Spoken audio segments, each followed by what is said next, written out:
ಜೀರ್ಣಾಂಗ ಸಮಸ್ಯೆಯ ಕುರಿತಂತೆ ಮಾತನಾಡ್ತಾ ಇದ್ವಿ. ಹಾಗೆ ರೇಖಿ ಚಿಕಿತ್ಸೆಯಲ್ಲಿ ಜೀರ್ಣಾಂಗ ಸಮಸ್ಯೆಗೆ ಯಾವ ರೀತಿಯಾದಂತಹ ಪರಿಹಾರವನ್ನು ನೀವು ಹೇಳ್ತೀರಾ? ನೋಡಿ, ಅತಿಯಾದ ಸ್ಟ್ರೆಸ್ಗೆ ಒಳಗಾಗ್ತಾರಲ್ಲ ಅವ್ರಿಗೆ ಬಹಳ ಜೀರ್ಣಾಂಗ ಸಮಸ್ಯೆ ಇರ್ತದೆ.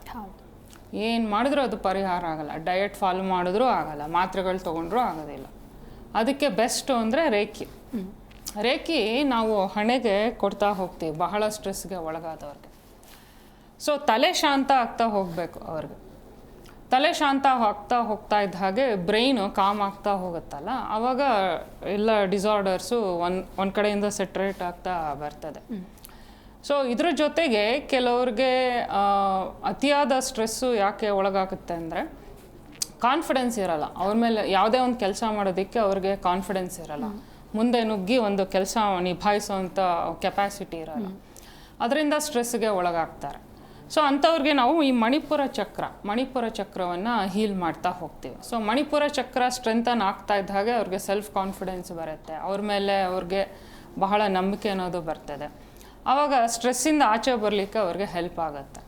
ಸೊ ಯಾವಾಗ ಅವ್ರು ಸ್ಟ್ರೆಸ್ಸಿಂದ ಆಚೆ ಕಂಪ್ಲೀಟಾಗಿ ಬರ್ತಾರೆ, ಡೈಜೆಸ್ಟಿವ್ ಡಿಸಾರ್ಡರು ಸರಿ ಆಗ್ತಾ ಹೋಗುತ್ತೆ.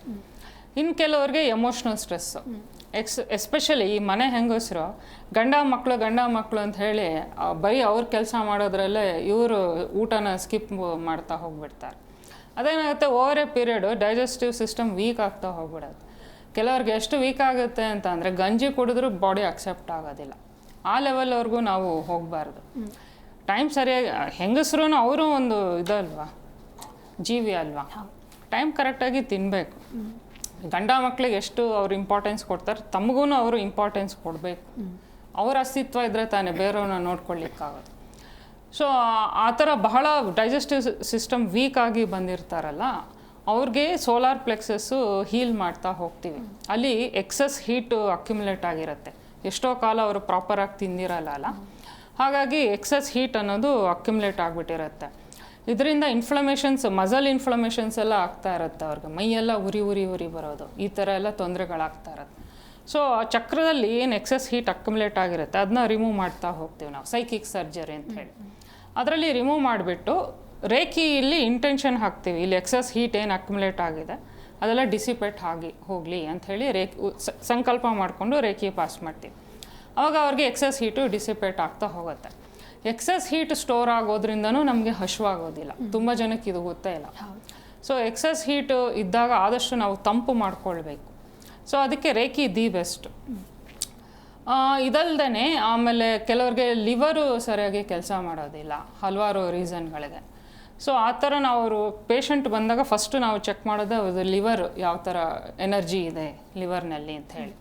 ಲಿವರ್ ಹೆಚ್ಚು ಟಾಕ್ಸಿಕ್ ಆಗಿದ್ದಾಗ ನಾವು ಡೈರೆಕ್ಟಾಗಿ ಸೈಕಿಕ್ ಸರ್ಜರಿನಲ್ಲಿ ಲಿವರ್ನ ನಾವು ದೇವರಿಗೆ ಹ್ಯಾಂಡ್ ಓವರ್ ಮಾಡ್ತೀವಿ. ಈ ಥರ ಹೈ ಲೆವೆಲ್ ಟಾಕ್ಸಿನ್ ಇದೆ, ಇದು ನೀವು ಕ್ಲೀನ್ ಮಾಡಿಕೊಡಿ ಅಂತ ದೇವತೆಗಳಿಗೆ ರಿಕ್ವೆಸ್ಟ್ ಮಾಡ್ಕೊಳ್ತೀವಿ.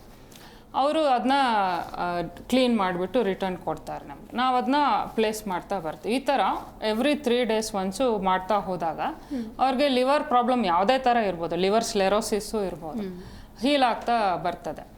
ಎಷ್ಟೋ ಜನಕ್ಕೆ ಪ್ಯಾನ್ಕ್ರಿಯಾಟೈಟಿಸ್ ಪ್ರಾಬ್ಲಮ್ ಇರುತ್ತೆ, ಡಯಾಬಿಟಿಸ್ ಇರುತ್ತೆ. ಅಂಥವ್ರಿಗೆ ಪ್ಯಾನ್ಕ್ರಿಯಾಸ್ನ ನಾವು ಹೀಲಿಂಗಿಗೆ ಕಳಿಸ್ತೀವಿ ದೇವತೆಗಳಿಗೆ. ಸೊ ಅದು ಹೀಲ್ ಆಗ್ತಾ ಬರ್ತಾ ಇದ್ದಾಗ ಅವ್ರಿಗೆ ಡಯಾಬಿಟಿಸು ಸರಿ ಹೋಗುತ್ತೆ, ಪ್ಯಾನ್ಕ್ರಿಯಾಟೈಟಿಸು ಸರಿ ಹೋಗುತ್ತೆ. ಇದರಿಂದ ಎಷ್ಟೋ ಜನಕ್ಕೆ ಜಠರದಲ್ಲಿ ಕ್ಯಾನ್ಸರ್ ಎಲ್ಲ ಇರ್ತದೆ.